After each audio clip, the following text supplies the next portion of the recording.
गीता 18 के श्लोक नंबर 62 में भगवान स्वयं कह रहे हैं कि अर्जुन उस परमेश्वर की शरण में जा जिसकी कृपा से परम शांति व शाश्वत स्थान अर्थात सतलोक को प्राप्त होगा।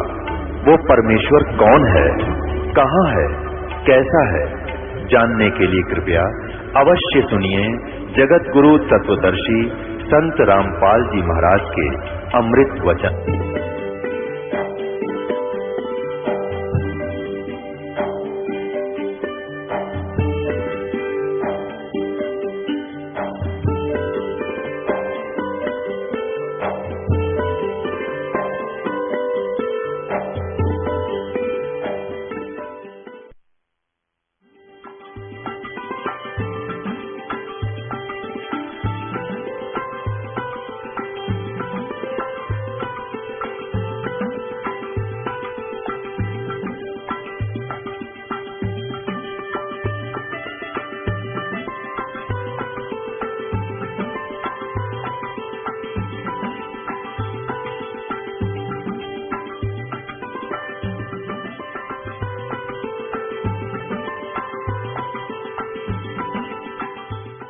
ज्ञान ध्यान कहाँ लावे?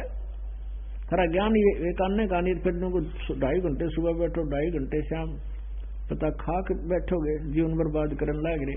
1000 वर्ष बैठ के नो घू बन के कुछ ना पार। तुम्हारा ध्यान कुछ ही साधना को ना, वो तो कम से कम सीधा मंत्र तो ओम का जाप करते थे, उससे भी कुछ लाभ होता है। ये 36 अडंगे दे दिए, ओंकार ओंकार और ज्योति निरंजन कति सीधे काल के छाती हमारा टक्कर है। और फिर काल मूर्त सब स्वरूपी राम सतपुरुष, ये सारे का वेद के वो परमात्मा का मंत्र न्यारा है और वो ये है बस, और दूसरा मंत्र नहीं है। अब देखना फिर ये गीता जी अध्याय नंबर 15 का श्लोक नंबर 1 से 4 आप पढ़ोगे। ये 15वें अध्याय का प्रथम मंत्र है। आदि पुरुष परमेश्वर मूल वाले, यानी परम अक्षर ब्रह्म तो समझो उस संसार रूपी वृक्ष के उल्टे लटके हुए की वो जड़ है, मूल है। और अध शाखम, ये गलत अनुवाद कर रखा ना, ब्रह्मा रूप मुख्य शाखा वाले। अरे वाह, अध माने नीचे होता, अध ये देखो अध अध। इस दूसरे श्लोक में 15वें अध्याय के में मूल पाठ में 2 बार अध्याय लिखा। इन्होंने इसका अनुवाद यहाँ लिखा है, सही किया है। ये जहाँ ये विचलित नहीं हुए वहां तरफ ठीक कर दिए। अध्याय माने नीचे और अध्याय माने नीचे, अध्याय माने नीचे और अध्याय माने नीचे। तो यहाँ लिखना था ऊर्ध्व मूलम अधः शाखम, ऊपर को जड़ वाला और नीचे को शाखा वाला। ये संसार रूपी पीपल का वृक्ष है जो अविनाशी कहा गया है। और छंदासी यस्य प्रणानी, उसके भाग विभाग, छंद माने टुकड़े, विभाग पत्ते आदि उसके वो विभाग हैं। और ये तम वेद, जो उसको जानता है इन सब विभागों को, स वेदविद, वो तत्वदर्शी संत है, वेद के तात्पर्य को जानने वाला है। तो यहाँ है आदि पुरुष परमेश्वर मूल वाले, यानी ऊपर जड़ तो आदि पुरुष परमेश्वर परम अक्षर ब्रह्म समझो, और नीचे को शाखा वाला। ये संसार रूपी पीपल, संसार रूप पीपल के वृक्ष को अविनाशी कहते हैं, वेद जिसके पत्ते कहे गए हैं। और उस संसार रूप वृक्ष को जो पुरुष मूल सहित, यानी जड़ से लेकर पत्तों तक तत्व से जानता है, स वेदविद, वह वेद के तात्पर्य को जानने वाला है, अर्थात वो तत्वदर्शी संत समझ लेना। अब दूसरे में कहा है कि उस संसार वृक्ष की तीनों गुण रूप जल से बड़ी हुई विषय भोग रूप कोपलों वाली देव मनुष्य और त्रिक आदि योनि रूप शाखाएं हैं। ये विषय पर वाला यानी विषय वाकारों की समझो तीनों गुण रूपी शाखा है, वो नीचे और ऊपर ये फैली हुई है। मनुष्य लोक में कर्मों के बंधन में बांधन की भी ये मुख्य कारण है, ये मुख्य मूलानी यानी मुख्य कारण है, जो नीचे और ऊपर फैली हुई है, व्याप्त है। सभी लोकों में नहीं है। ये पृथ्वी लोक पर ज्ञान बोला जा रहा था, ऊपर स्वर्ग लोक, नीचे पाताल लोक। अब हम यहाँ कंसेप्ट क्लियर करेंगे कि तीनों गुण रूपी शाखा, या तीनों गुण रजगुण ब्रह्मा सतगुण विष्णु तमगुण शिव जी है। ये दूसरे श्लोक में अध्याय च ऊर्ध्वम प्रसरता तस्य शाखा गुण प्रवर्धा विषय प्रवाला अध्याय च मूलानी अनुसंततानी कर्मानुबंधनी मनुश्लोके। उस संसार वर्ष की तीनों गुण रूप शाखाएं, तीनों गुण रूप शाखा, ये शाखाएं हैं। तो ये गुण क्या है? रजगुण ब्रह्मा सतगुण विष्णु तमगुण शिव जी। सबसे पहले ये कंसेप्ट क्लियर करना पड़ेगा। देखिएगा, मार्कंडेय पुराण गीता प्रेस गोरखपुर से प्रकाशित है। मार्कंडेय पुराण और गीता प्रेस गोरखपुर से प्रकाशित है।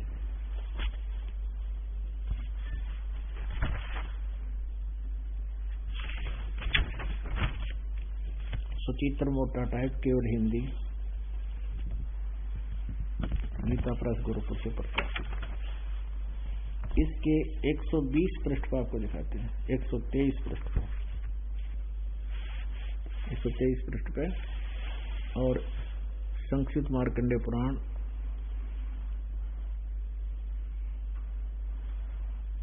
मार्कंडेय जी बोले, ये मार्कंडेय जी का प्रकरण चल रहा है जो ज्ञान दे रहे हैं।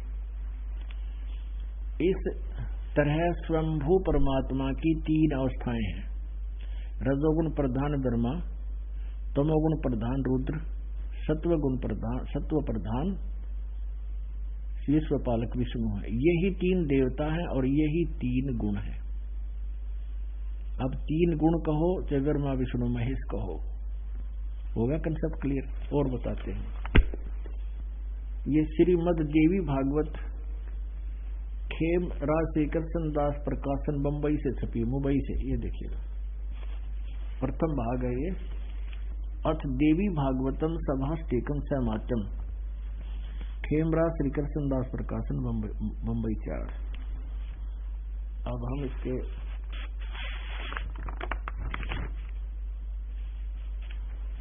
तीसरे सकंद में आते हैं। इसमें संस्कृत भी साथ है। ये है अथ श्रीमद देवी भागवते भाषा टीका युक्ते तृतीय सकंद है प्रारंभते। अब हम इसके 11 पृष्ठ पर आते हैं।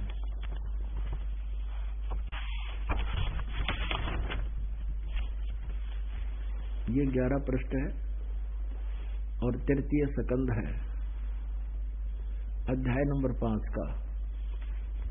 यहाँ श्लोक नंबर 8वां हम पढ़ेंगे। ये 7वां यहाँ समाप्त हो गया और 8वां ये भगवान शिव बोल रहे हैं, हे माता, यदि हमारे ऊपर सदा आप दया युक्त हो तो हमको तमोगुण में किस प्रकार प्रदान किया है। ब्रह्मा रजोगुण और हरि सतगुण युक्त क्यों किए हैं, युक्त किए हैं, क्यों किए हैं। अब यहां तो हिंदी पर डीप संस्कृत पढ़ेंगे। ये देखो, ये 7वां समाप्त हुआ, 8वां हम संस्कृत भी पढ़ेंगे साथ में। यदि दया धर्मनान सदाम्बिके कथम अहम विहित है। भगवान शंकर कहते मैं क्यों बना दिया तमोगुण और कमल जय यानी कमल से उत्पन्न होने वाले ब्रह्मा जी को रजोगुण संभव है। रजोगुण क्यों बना दिया और सुविहित है कि मो सतोगुण हरि विष्णु को आपने सतोगुण क्यों बना दिया। इति सिद्धम रजगुण ब्रह्मा सदगुण विष्णु तमगुण शिव जी। अब ये आसानी से समझ में आ जाएगी आपके ये पवित्र सदग्रंथ कि यहाँ, क्योंकि ये कोड वर्ड है। ये वो मंदिर वाली वो 14 है चांदनी 14 समझ लो, और गुम्मज में लिख रखा है वो था जमीन पर फोड़ो गुम्मज से। ये उठपटांग बना रहे इनके अर्थ, जैसे अनुत्तम का अर्थ अति उत्तम कर दिया इन्होंने 7वें अध्याय के 18वें श्लोक में। अरे तेरा गजब हुई हो, वो ही कर दिया, गुम्मज फोड़ने लग गई है। अब यहाँ देखो, वही श्रीमद् भगवद गीता अध्याय नंबर 15 का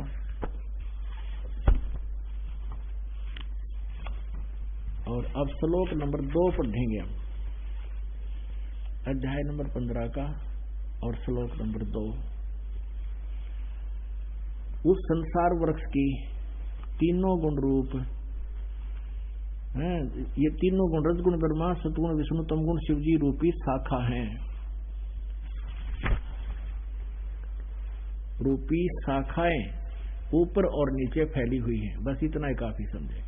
अब तीसरे में क्या कहा है, 15वें अध्याय के में गीता ज्ञानदाता कहता है इस संसार वर्ष का स्वरूप जैसा कहा है वैसा यहाँ नहीं पाया जाता। यहाँ विचार काल में वैसा यहाँ विचार काल में नहीं पाया जाता। यानी तेरे और मेरे इस गीता जी के डिस्कशन में मैं तुझे इस संसार रूपी वर्ष के बारे में नहीं बता सकता। इसके सभी विभागों को तो तत्वदर्शी संत बतावेगा, उनसे पूछो। यहाँ सिर्फ इसने क्या बता, ऊपर को जड़ और नीचे को तीनों गुण रूपी शाखा वाला संसार रूपी वृक्ष है। बाकी जो उसके तत्व उसके सभी विभागों को बता देगा। स वेदवित, ये 15वें अध्याय का प्रथम श्लोक में बताया है कि उससे पूछो, वो वेदवित है, वो बताओगा। इसके सब छंदासी यस्य प्रणानी ये तम वेद स वेदवित। तो यहाँ इसने सिर्फ इतना बताया कि यहाँ तेरे मेरे विचार काल में, अब ये तीसरे में 15वें अध्याय का, इस संसार वर्ष का स्वरूप जैसा कहा है वैसा यहाँ विचार काल में नहीं पाया जाता। यानी तेरे मेरे डिस्कशन में मैं नहीं जानता, नहीं बता पाऊंगा, क्योंकि इसका मुझे आदि और अंत का अच्छी तरह ज्ञान नहीं, कोई सचिथी नहीं है। इससे तेरे लिए, इसलिए इस सुविरुद्ध मूलम, इस अति दृढ़ मूल वाले, ये नहीं अति दृढ़ यानी ऊपर जड़ जो है वो स्थायी रूप में सनातन स्थान है और सनातन परमात्मा है, वो शाश्वत स्थान है, वो दृढ़ है, वो कभी नाश में नहीं आता। अति दृढ़ मूल वाले यानी जिसके ऊपर जड़ जो रूपी भगवान पुरुष की समझो वो ऊपर का पोर्शन है वो अविनाशी है। संसार रूपी पीपल के वृक्ष को इस दृढ़ असंख्य शस्त्र का अर्थ है यहाँ पर तत्व ज्ञान रूपी शस्त्र द्वारा काटकर, वैराग नहीं, तत्व ज्ञान रूपी शस्त्र द्वारा काटकर उसके पश्चात चौथे में, उसके पश्चात उस परम पद परमेश्वर को भली भांति खोजना चाहिए जहां जिसमें गए हुए पुरुष यानी साधक फिर लौटकर संसार में नहीं आते, और जिस परमेश्वर से पुरातन संसार वृक्ष की प्रवृत्ति विस्तार को प्राप्त हुई है, यानी जिस परमेश्वर ने सब ब्रह्मांडों की रचना की है, संसार रूपी वृक्ष को रचा है, और उसी आदि पुरुष नारायण के मैं शरण हूं, यानी सच्चिदानंद घन ब्रह्म की मैं शरण हूं, इस प्रकार दृढ़ निश्चय करके उस परमेश्वर का ही परपद है उसकी पूजा करो। इससे सिद्ध हो गया गीता ज्ञानदाता अपने से अन्य किसी की बता रहा उसी की पूजा करो। अब 15वें अध्याय के 16 और 17 में, ये 15वां अध्याय चल रहा है और 16 और 17 ये 16 है। दिवौ इमौ पुरुषौ लोके सरय च अक्षरय एव च शरय सर्वाणी भूतानि कटुष्ट अक्षरय उच्यते। इसका अर्थ है कि इस लोक में, कौन से लोक में, ये पृथ्वी वाला लोक है जो परब्रह्म के, इस ब्रह्म के तो 21 ब्रह्मांड और इस सरपुरुष के और अक्षर पुरुष के 7 संग ब्रह्मांड, ये एक ही पृथ्वी वाला लोक कहा जाता है। इस लोक में 2 परमात्मा, 2 पुरुष हैं, द्वौ 2 इमौ माने लोके माने संसार वर्ष में, इस लोक में सरपुरुष और अक्षर पुरुष। इस पुरुषों को हम यहाँ भी लगा सकते हैं, सरपुरुष और अक्षर पुरुष, और इनके लोकों में सर्वाणी भूतानी, सब प्राणी नाशवान है और आत्मा अविनाशी सभी की है, ये कही जाती है।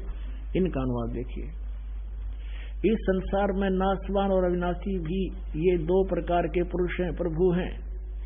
देखिएगा, इस संसार में नाशवान यानी सरपुरुष और अक्षर पुरुष कहो, इनको सरपुरुष और अक्षर पुरुष, ये दो प्रकार के हैं, यानी 2 प्रकार के पुरुष यानी भगवान है। सरपुरुष सर और अक्षर, सरपुरुष और अक्षर पुरुष 2 प्रभु हैं, और इनके संपूर्ण इनके लोक में इनकी भी स्थिति इकट्ठी बताइए। संपूर्ण प्राणियों के शरीर नाशवान है और जीवात्मा अविनाशी कहा जाता है। अब 17वें में कहा तुरंत ही उत्तम पुरुष है तू अन्य, ऊपर वाले इन दोनों से अन्य है, सरपुरुष अक्षर पुरुष से, और परमात्मा इति उदाहरते, उसको परमात्मा कहते हैं, कहा जाता है। और ये लोक त्रयम आविश्य विभर्ति अवैश्वर है, जो तीनों लोकों में प्रवेश करके सबका धारण पोषण करता, वो अविनाशी परमात्मा है। अब जड़ से सबको आहार मिलता है। उत्तम पुरुष तो अन्य, यानी वो श्रेष्ठ परमात्मा परम अक्षर ब्रह्म तो कोई और है जो तीनों लोकों में प्रवेश करके और सबका धारण पोषण करता है। अविनाशी परमेश्वर परमात्मा इस प्रकार कहा जाता है, कहा गया है। अब यहाँ शंका हो जाती है, जैसे 18वें अध्याय में गीता ज्ञानदाता कहता है कि क्योंकि मैं नाशवान वर्ग क्षेत्र से सर्वथा अतीत हूँ और अविनाशी जीवात्मा से भी मैं उत्तम हूँ, इसलिए लोक और वेद में मैं पुरुषोत्तम नाम से प्रसिद्ध हूँ। यहाँ देखिए, अस्मि लोके वेदे, लोक वेद में प्रथित है पुरुषोत्तम। अपने आत्मा ये तत्व ज्ञान है, कोड वर्ड है, इनको समझना तत्वदर्शी संत बिना बिल्कुल असंभव था। परमेश्वर ने दया करी इस दास के ऊपर और ये ज्ञान आज समझ में आ गया हमारा। अब ये क्या कह रहा है गीता ज्ञानदाता कि मेरे अंतर्गत जितने प्राणी हैं 21 ब्रह्मांड में, इनसे मैं उत्तम हूँ, इनसे श्रेष्ठ हूँ, इनसे तगड़ा हूँ। इसलिए मैं लोक वेद में, इस लोक में, और इस लोक वेद के आधार से, लोक वेद होता सुना सुनाया ज्ञान, दंत कथा, यानी जो सच्चाई से दूर हो, कि इस कारण से मैं लोक वेद के आधार से पुरुषोत्तम प्रसिद्ध हो रहा हूँ। क्योंकि मेरे अंतर्गत जितनी आत्मा है तो वो शरीरधारी प्राणी है, उनसे वो मेरे अंतर्गत हैं, उनका मैं कंट्रोलर हूँ। लेकिन वो 15वें अध्याय के 17वें श्लोक में कंसेप्ट क्लियर कर दिया कि उत्तम पुरुष तो कोई और ही है, और वही तीनों लोकों में प्रवेश करके सबका धारण पोषण करता है। अब प्रसंग चल रहा था कि पुण्यात्मा जहां से सत्संग प्रारंभ हुआ था वही लाना है कि अब हम गीता जी के जैसे 8वें अध्याय के प्रथम मंत्र में अर्जुन ने पूछा कि वो किम तत्परम, जो 7वें अध्याय के 29वें श्लोक में जिसके विषय में आपने कहा है, ये देखिएगा। श्रीमद् भगवद गीता अध्याय नंबर 8 और श्लोक नंबर, ये देखो 8 का।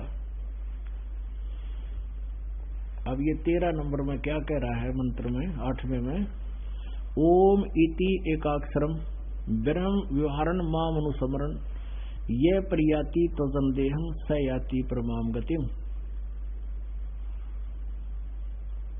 अब माम ब्रह्म, मुझ ब्रह्म का, ओम इति एकाक्षरम, ये ओम एक अक्षर है बस यही, और व्यवहारण माने उच्चारण करके, अनुसमन माने समन करता हुआ, ये प्रियाति तदंदेहम, जो शरीर छोड़कर जाता, सयाति परमाम गति। अंडरस्टूड है कि जो ओम नाम के जाप से जो गति मिलेगी वो परम गति इस ओम तो होगी, और वो ब्रह्म लोक प्राप्ति है।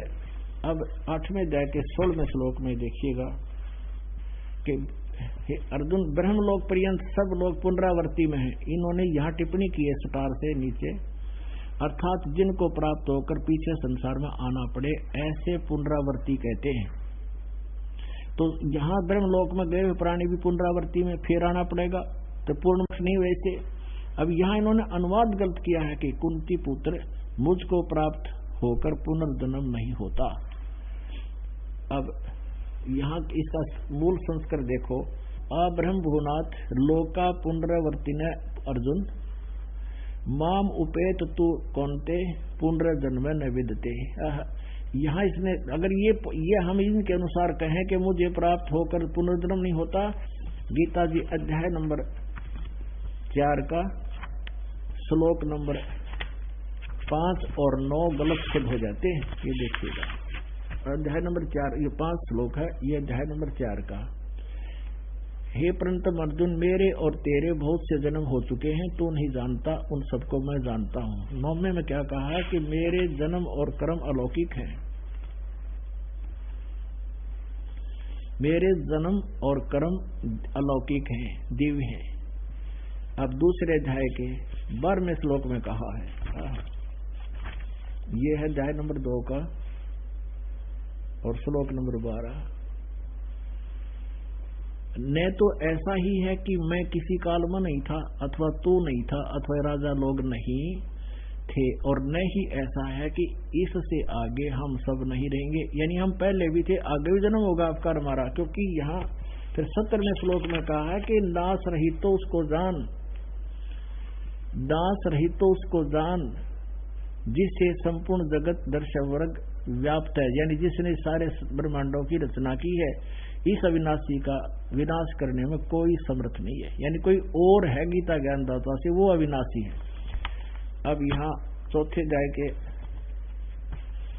आपने पढ़ लिया, बिल्कुल स्पष्ट कंसेप्ट क्लियर कर दिया कि मेरे और तेरे बहुत जन्म हो चुके हैं। ये चौथे अध्याय का 5वां श्लोक, मेरे तेरे बहुत जन्म हो चुके हैं, तू नहीं जानता, मैं जानता हूं। और 9वें में भी ऐसा। फिर 10वें अध्याय का दूसरे श्लोक में इसने कहा कि अर्जुन मेरे जन्म को ये नहीं जानते देवता लोग। अब देखो ये दूसरा, मेरी उत्पत्ति यानी जन्म को और यानी लीला से प्रकट होने को देवता लोग, न देवता लोग जानते हैं और न मैं ऋषि जानते हैं, क्योंकि मैं इन सब प्रकार से देवताओं का और मैं ऋषियों का आदि कारण हूं। यानी ये देवता और मैं ऋषि मेरे से उत्पन्न हुए हैं, इसलिए ये मेरे जन्म को नहीं जानते, मेरी उत्पत्ति को नहीं जानते। इसी से इसका जन्म भी हुआ है तो दास बताएगा, क्योंकि पिता की उत्पत्ति को पुत्र संतान नहीं जानती, दादाजी बताता है। तो कबीर परमेश्वर हम सब के परम पिता, उन्होंने आके बताया है। तो अब जो कंसेप्ट ये जो क्लियर कर रहा दास 8वें अध्याय का 16वां श्लोक, ये देखिए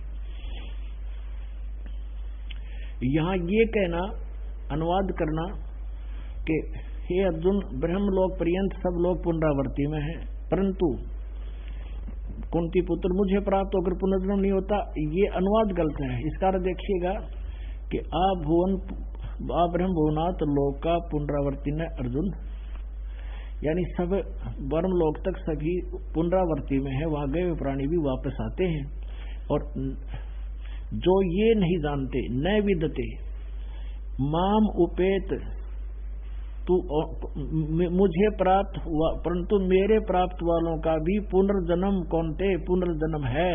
न विदते, जो नहीं जानते, जो ये बात नहीं जानते कि मुझे प्राप्त होकर भी वो ब्रह्मलोक में गए हुए प्राणी भी पुनरावृत्ति में है, ये नहीं जानते, तो मुझे प्राप्त होकर भी उनका पुनर्जन्म होता है। न विद माने जानना भी होता है, एक अक्षर का केवल एक करट्टा नहीं होता, ये कोड वर्ड, ये बहुत ही गहरे शब्द हैं। अगर इसका ये अर्थ माने तो वो 3 श्लोक गलत हो जाते हैं गीता जी के, ये इनका अनुवाद गलत कर दिया इन्होंने। अब हम आते हैं अपने 8वें अध्याय के प्रथम श्लोक में।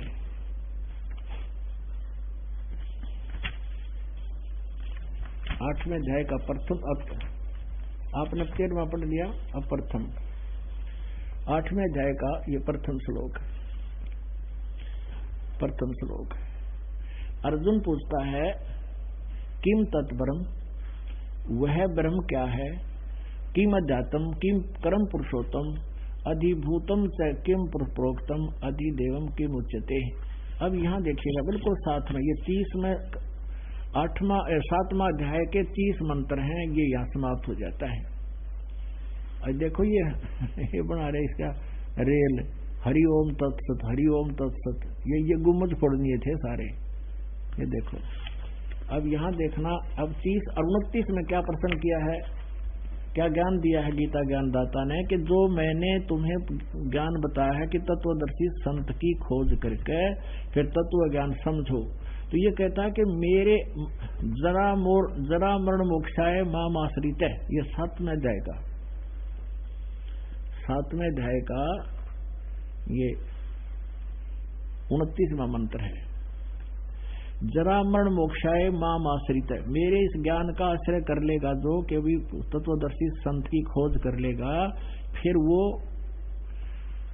जरा मरण मोक्षाय यतंती, ये जो मेरे ज्ञान के आश्रित होकर तत्वदर्शी संत को प्राप्त करके वो केवल जरा और मरण से मोक्ष माने छुटकारे का ही यतंती प्रयत्न करते हैं। और ते वो कौन करते हैं? ते ब्रह्म विदु तत्, ते ब्रह्म तत्व विदु, यानी उस तत्व ब्रह्म को विदु माने जानते हैं, कर्षण माने सारे जातम को, कर्म से अखिलम और सब कर्मों से परिचित है।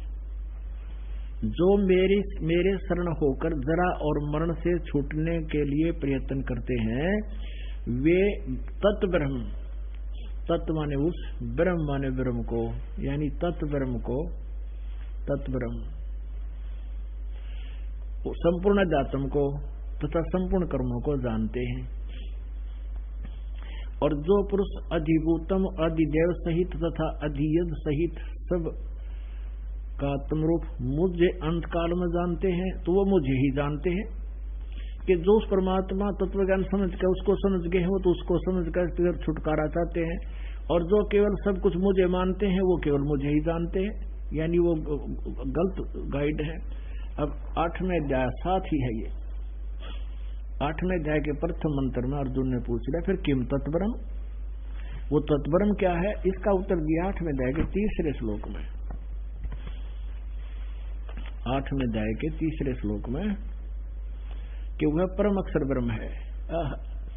अपनात्मा 5वें श्लोक में कहा है कि जो 8वें अध्याय के 5वें श्लोक में कहा है कि जो पुरुष अंत काल में मुझको ही स्मरण करता हुआ शरीर त्याग कर जाता है वह मद भावम, ये मेरे साक्षात रूप को नहीं, मद भावम याति, मेरे भाव में वो को प्राप्त होता है, वो मेरे में उसकी आस्था बनी रहती है, इसमें संशय नहीं है। अब 6 में तो ये कहा है कि ये एक नियम है कि जो व्यक्ति अंत समय में जिसका भी सेवन करता हुआ, 7वें में 6 में कुंती पुत्र अंत काल में जिस भी भाव को स्मरण करता हुआ शरीर का त्याग करता है तो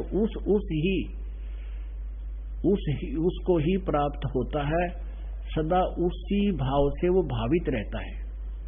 अब 7वें में कहा है कि इसलिए अर्जुन तू सब समय में निरंतर मेरा स्मरण कर और युद्ध भी कर, यानी मेरा स्मरण भी कर, युद्ध भी कर, और मुझे अर्पण किए हुए मनबुद्धि से हो, निसंदेह तो मुझे ही प्राप्त होगा।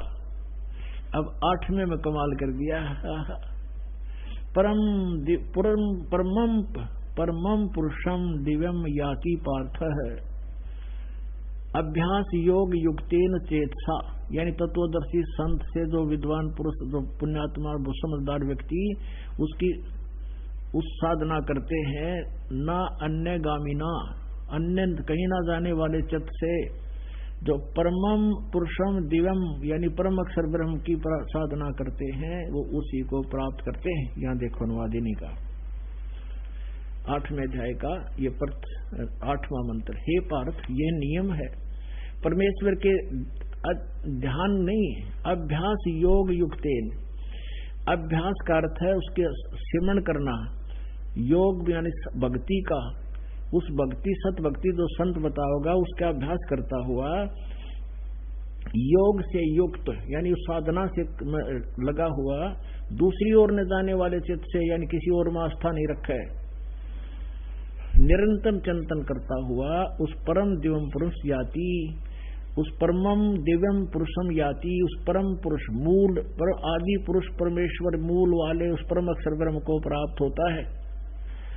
और 9वें में उसका संकेत भी कर दिया, कव्यम पुराणम अनुशासिताराम अणो अणियांसम अनुसमर्तेय सर्वस्य धाताराम अचिंत रूपम आदित्य वर्णम तमस्य प्रस्तात्, अज्ञान रूप अंधकार में वो बहुत दूर है, उसको नहीं जानते, वो आदित्य वर्णम यानी सूर्य की तरह तेजों में साकार है, और कव्यम है वो कव्यम।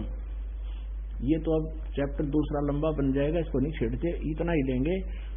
जो पुरुष सर्वज्ञ कवियम कबीर, जो पुरुष सर्वज्ञ अनादि सबके नियंता, सूक्ष्म से अति सूक्ष्म सबके धारण पोषण करने वाले अत्यंत स्वरूप, और सूर्य के सदृश चेतन नित्य चेतन प्रकाश रूप, अविद्या से अति परे यानी जो उसको कोई नहीं जानता, उस सच्चिदानंद घन परम परमेश्वर का श्रवण करता है, वह भक्ति युक्त पुरुष अंत काल में भी योग बल से भ्रकुटी के माध्यम से प्राणों को अच्छी प्रकार सचित करके फिर अब योग बल का अर्थ होता है भक्ति की शक्ति से जो साधना तुम करोगे उसमें जैसे टायर में हवा भर जाती है नो भर जाएगी आपकी आत्मा में। उस भक्ति की शक्ति के से योग बल से भ्रकुटी के माध्यम में प्राणों को यानी श्वासों को अच्छी प्रकार स्थापित करके फिर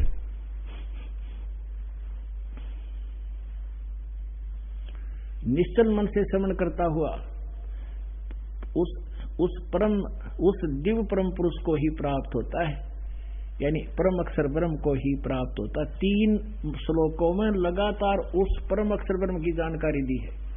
अपने आत्माओं, अब ये निष्कर्ष निकल रहा है श्रीमद् भगवत गीता का सार आपके समक्ष आ रहा है। पहले गीता सार क्या बताया करते, अर्जुन तेरा क्या जाता है, तू क्या लेकर आया था, आत्मा तो अमर है, तू क्यों चिंता करता है, बता। ये सार था गीता जी का। गीता जी का तो ये सार है जो दास बता रहा है। वो तो मीठी गोली थी जो मुंह में दे देते दूसरे जाते भूल जाते सब हुआ भाई। देखो अब आपको दिखाते हैं। अब गीता ज्ञान दाता कह रहा है कि अर्जुन तू सर्व भाव से उस परमेश्वर की शरण में जा। ये देखिए वैसे 18 में अध्याय के और भी बहुत से प्रमाण, 47 में भी यही प्रमाण है और इस 61 में भी यही संकेत है कि अर्जुन शरीर रूप यंत्र में आरूढ़ संपूर्ण प्राणियों को अंतर्यामी परमेश्वर अपनी माया से कर्मानुसार भ्रमण कराता हुआ सब प्राणियों के हृदय में स्थित है। अब इसी से देख कोई और परमात्मा है, अंतर्यामी कोई और परमात्मा है।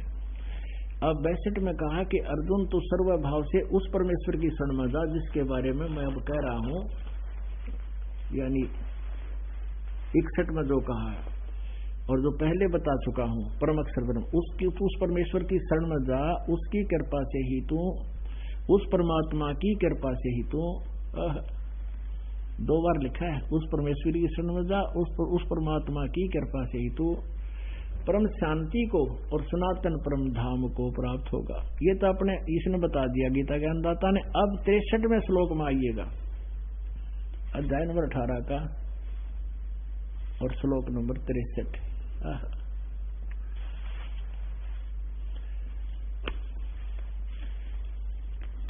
इस प्रकार यह गोपनीय से अति गोपनीय ज्ञान मैंने तुझे कह दिया। गोपनीय से भी अति गोपनीय, गुहात गुहात्रम कति, यानी गीता का ज्ञान बता दिया तेरे ताई, तुझे कह दिया। अब तू इस रहस्य युक्त ज्ञान को पूर्णतः भली भांति विचार ले कर, जैसा चाहता है वैसा कर।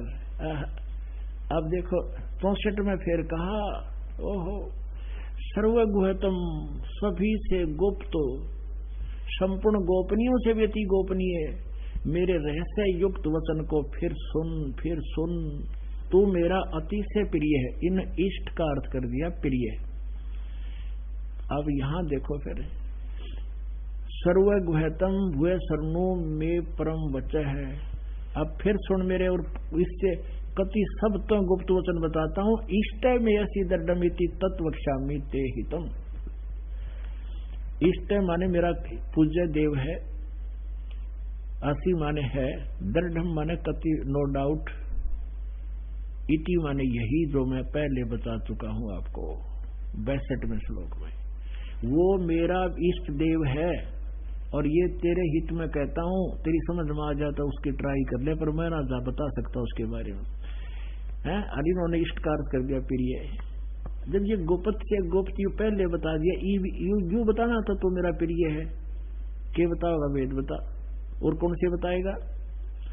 अब इससे बता दिया कि ये बता दिया कि गोपनीय से गोपनीय, गुप्त से गुप्त, ये कहता सबसे गुप्त और बताऊं एक सबसे गुप्त, ये मेरा इष्ट देव है। इष्ट ऐसी वेदरडम।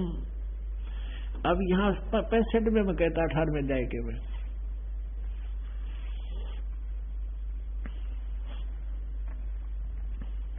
अब मुझ में मन वाला हो, मेरा भक्त बन, मेरी शरण में रहना है तो मेरा पूजन करने वाला हो, मुझे प्रणाम कर नमस्कारु।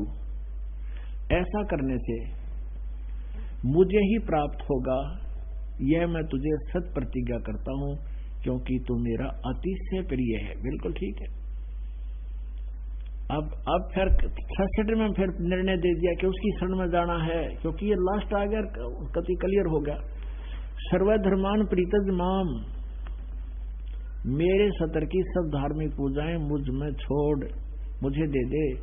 एकम शरणम व्रज, व्रज माने जाना होता है, इन्होंने अनरस कर दिया, आना कर दिया, बगैर ज्ञान के गुम्मज फोड़ डाले इन्होंने। एकम माने सर्वशक्तिमान, जिसके बराबर दूसरा ना हो, उसकी शरण में व्रज माने जा। अहम तवा सर्व पापे भयमोक्षामी मां शोचे, फिर मैं तुझे सब पापों से मुक्त कर दूंगा, तो चिंता ना करे। इन्होंने क्या किया है, संपूर्ण धर्मों का अर्थात संपूर्ण कर्तव्य कर्मों को, संपूर्ण धर्मों को अर्थात संपूर्ण कर्तव्य कर्मों को मुझ में त्याग कर तू केवल एक मेरी शरण में आ जा। मुझ सर्वशक्तिमान, माम के आगे कितनी उपमा ला दी। माम माने मुझ, मेरी शरण में आ जा, इतना कहना। मुझ सर्वशक्तिमान सर्वदार परमेश्वर की शरण में आ जा, आजा, व्रज माने आजा, फिर मैं तुझे सब पापों से मुक्त कर दूंगा। अर्जुन तो कह रहा मैं आपकी शरण में हूं। दूसरे अध्याय का 7वां श्लोक, ईब बता खा किसकी शरण में आने की कहेगा। ये तो पहले डिक्लेयर कर चुका है कि मैं आपकी शरण में हूं। ये दूसरे अध्याय का 7वां श्लोक देखिएगा।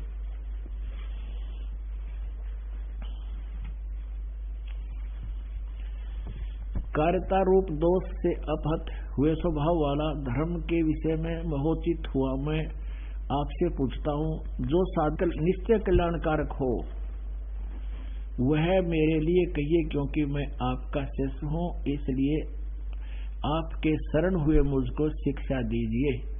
मैं तो आपकी शरण हूं, मैं आपका शिष्य भी हूं और आपकी शरण हूं मैं पहले से। ईब के मेरी शरण में आ जा तू। अब पुण्यात्माओं, अब इन्होंने वर्ज माने जाना कर दिया, क्योंकि ये तत्व ज्ञान से अपरिचित थे। इन्होंने गुम्बद फोड़ दिए। वस्तु कहाँ खोजे कहाँ किस विद लागे हाथ, एक पलक में पाइए बेदी ले ले साथ। बोलो सतगुरुदेव की जय।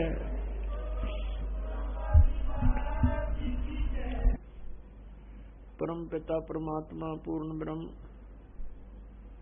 परमेश्वर कबीर साहिब कबीर देव जी की असीम कृपा से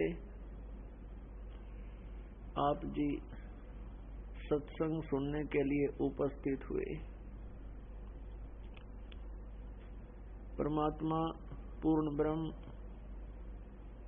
जो सर्व ब्रह्मांडों के रचनहार हैं, वो कबीर साहिब हैं, कबीर देव जी हैं। ये कौन से कबीर जी हैं? जो कलयुग के अंदर विक्रमी संवत 1455 सन 1398 ज्येष्ठ सुदी पूर्णमासी को सतलोक से चलकर अपने सनातन परम धाम से,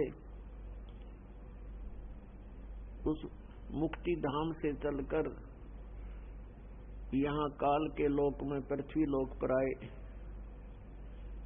और एक लहर तारा नामक तालाब के अंदर विकसित कमल के फूल पर वो परमात्मा एक शिशु रूप धारण करके विराजमान हुए। एक छोटे बालक का रूप धारण करके वहां पर कमल के फूल पर विराजमान हो गए। वहां से एक निसंतान दंपति, दुल्हा दंपति नीरू और नीमा, जो सुबह सुबह स्नान करने के लिए गए थे, परमात्मा को वहां पाकर के बड़े खुश हुए, अपने घर ले गए।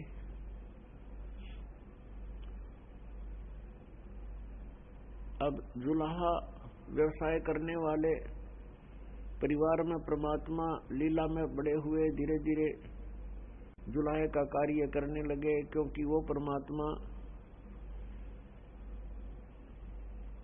3 सतिथि से पूरे विश्व को कंट्रोल कर रहा है।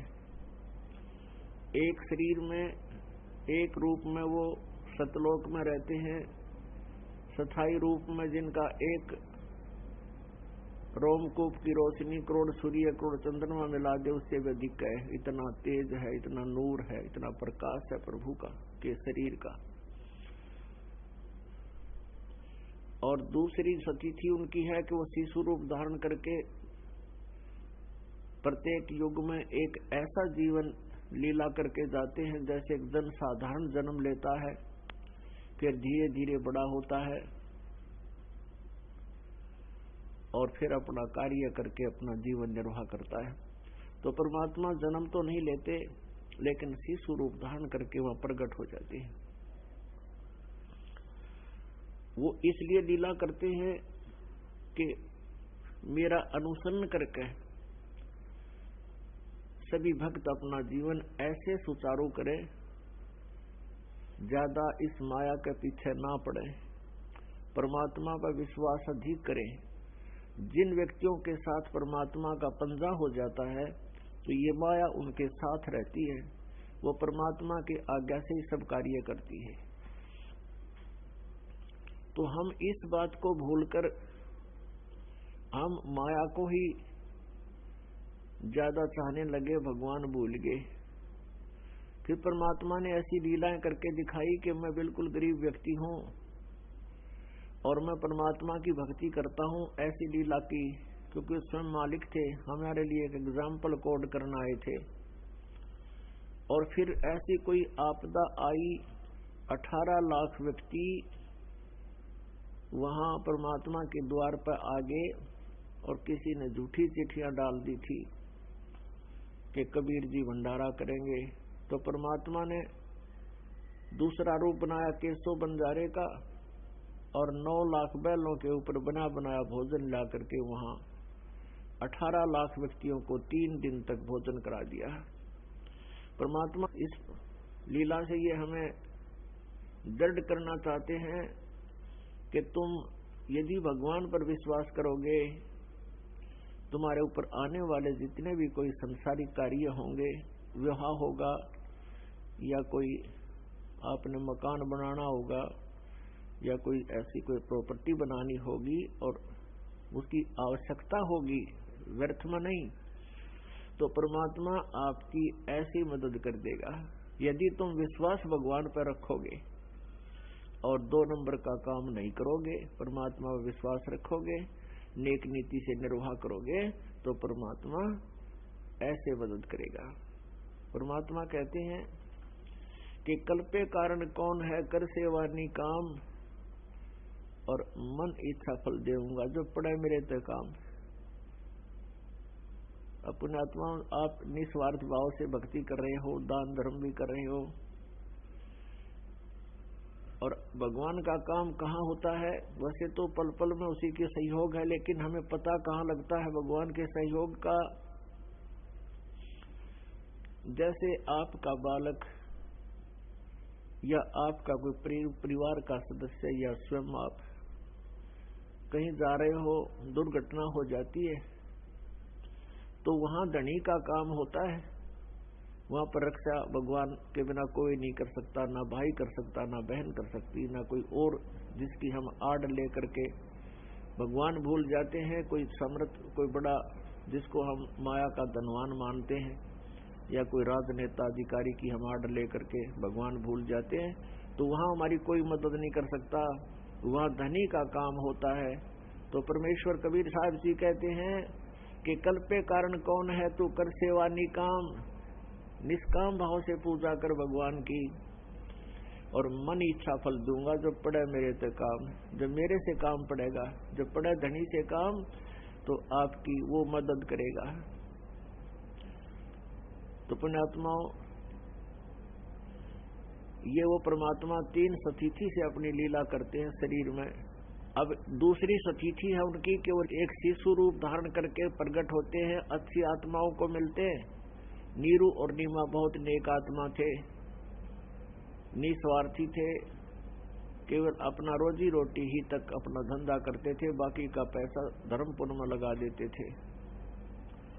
जुलाहे का जो कार्य करके जो बुनाई का पैसा मजदूरी आती थी, उसको जितना आवश्यक था दोनों को उतना रख लेते थे, बाकी का धर्म भंडारा कर देते थे। तो ऐसी नेक आत्माओं को परमात्मा मिलते हैं और उनको आगे भक्ति के लिए अग्रसर करते हैं, दृढ़ करते हैं। और उनका मूल उद्देश्य ऐसे आने का क्या होता है कि अपने तत्व ज्ञान को जो पूरे विश्व में समाप्त हो चुका होता है, यथार्थ ज्ञान को पुनः स्थापित करते हैं, पुनः प्रदान करते हैं। और एक तत्वदर्शी संत की भूमिका वो परमात्मा स्वयं ही करते हैं। तो उस परमात्मा की तीसरी स्थिति उनकी क्या है? जैसे ऋग्वेद मंडल नंबर 9 और सूक्त नंबर 1 के मंत्र नंबर 8 और 9 में कहा कि इसमें कहा है कि परमात्मा 3 प्रकार के मधुर यानी सुंदर शरीर, सुखमय शरीर या दूसरों को सुख देने के लिए 3 प्रकार से शरीर में लीला करता है। तो तुरंत ही ऋग्वेद मंडल नंबर 9 सूक्त 1 मंत्र 9 में कहा है कि वो परमात्मा जब शिशु रूप धारण करके प्रकट होता है, उस समय उनकी परवरिश की लीला कंवारी गाय से होती है। कंवारी गाय दूध देती है तब वो भगवान पीता है। ऐसा ही हुआ था। कबीर भगवान जब आए थे, 25 दिन के हो गए थे, कोई दूध जलपान नहीं कर रहे थे, दो रूप बनाकर प्रकट हुए और परमात्मा से उनकी वार्ता हुई। जब 25 दिन के बालक से 25 दिन का बालक बोल रहा है, नीरू नीमा अचंबित हो रहे हैं। तो कहने का भाव यह है कि तब परमेश्वर ने कहा था शिव भगवान से, शिव जी से, कि आप इनसे कहो कि कुंवारी गाय लावे, और वो आप उसके ऊपर अपना आशीर्वाद भरा हाथ रख देना, वह दूध दिया करेगी, तब दूध पीऊंगा। तो ऐसा ही हुआ था। ऐसा ही वेद प्रमाण देते हैं, ऐसे परमात्मा की लीला बताते। तो ये परमात्मा पूर्ण ब्रह्म, परम अक्षर ब्रह्म, ये कबीर देव जी हैं, कबीर साहब जी हैं, जो बनारस में एक जुलाहे की भूमिका करके 120 वर्ष तक रहे। सह शरीर आए थे, सह शरीर चले गए थे। सन 1398 में परमात्मा सतलोक से आकर यहाँ प्रकट हुए थे शिशु रूप में, और सन 1518 में 120 वर्ष तक यहाँ अपना प्रचार करके, और जो परमात्मा लीला किया करता है, सदग्रंथ बताते हैं, वो लीला वही भगवान करता है, अन्य नहीं कर सकते। उनकी जीवनी में, उनकी जीवन लीला में कहीं पर भी ऐसा प्रमाण नहीं है जो वेदों से मेल खाता हो।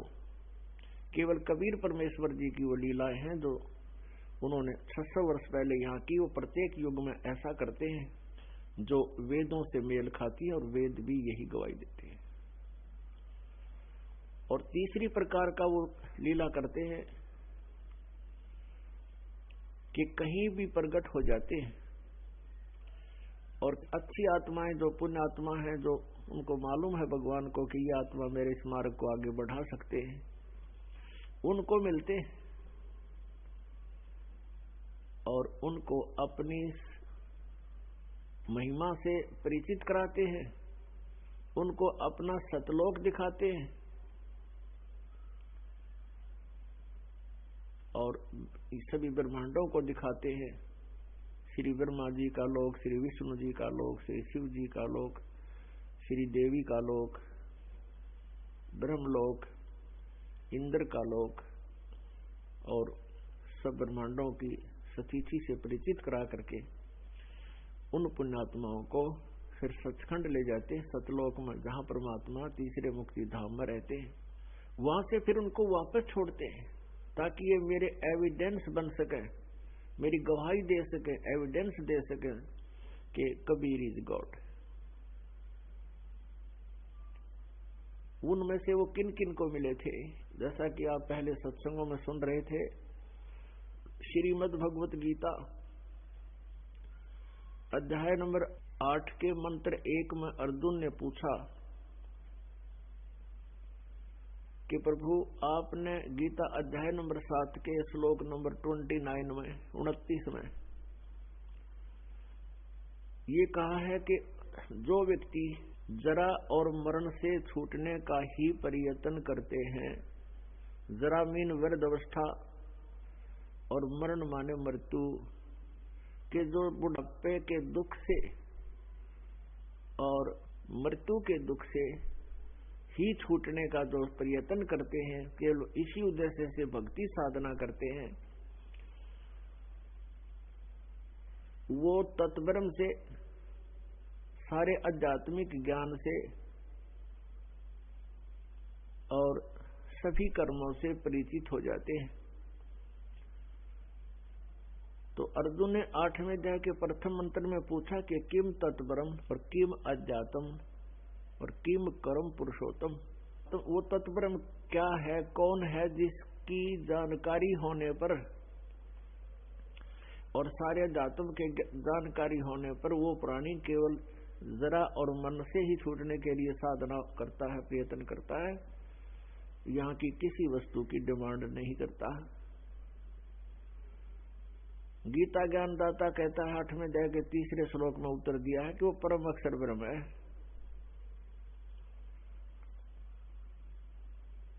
गीता जी अध्याय नंबर